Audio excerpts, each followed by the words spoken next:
of course, the immediate sense was enormous sadness and fear for Ronald Reagan's life. No one knew quite how serious it was. We had to wait. We also knew that our good friend Jim Brady had gone down, was grievously wounded, and at one point, the ABC went on the air mistakenly and said that Brady had died. And in fact, we got a report from the Secret Service that Brady had died, and we had a prayer in the Situation Room on his behalf. So there was a lot of fear about the human side of this.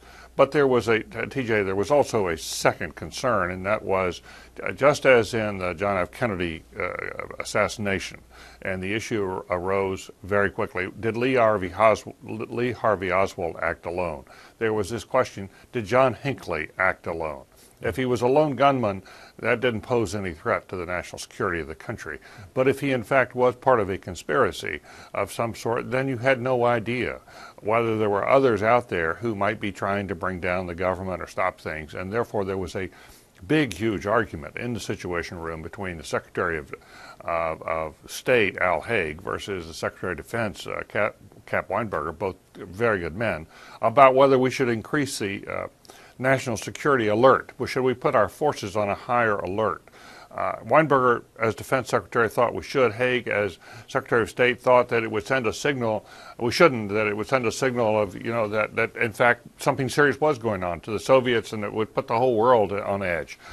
So they fought this argument out, and then Larry Speakes, our very good deputy press secretary, wandered into the press room, and that's when he was asked all these questions about our state of alert, and he was uncertain. And Haig jumped up out of his chair and said, I've got to get up there and get on that podium and stop this. We can't be sending out this kind of uncertainty. So he ran down the hall and up the stairs. Dick Allen, the national security advisor, ran down the hall after him.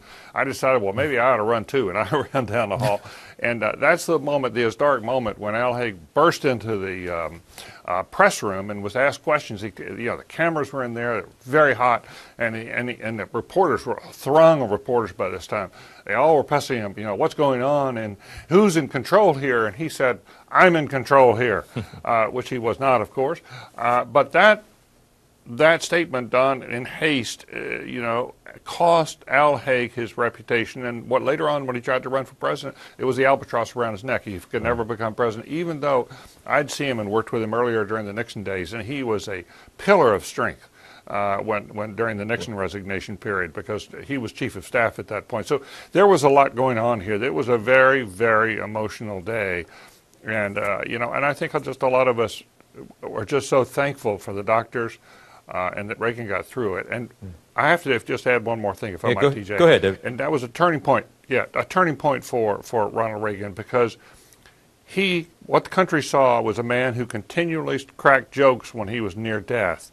Told the doctors, I hope you're all Republicans. A nurse grabbed his hand and said, I hope Nancy knows about this. And people saw that, and what they saw was what Hemingway called courage, and that is grace under pressure. Grace under pressure. And it made a huge difference in America's respect for Reagan. He was a much stronger president after that. Well, David, we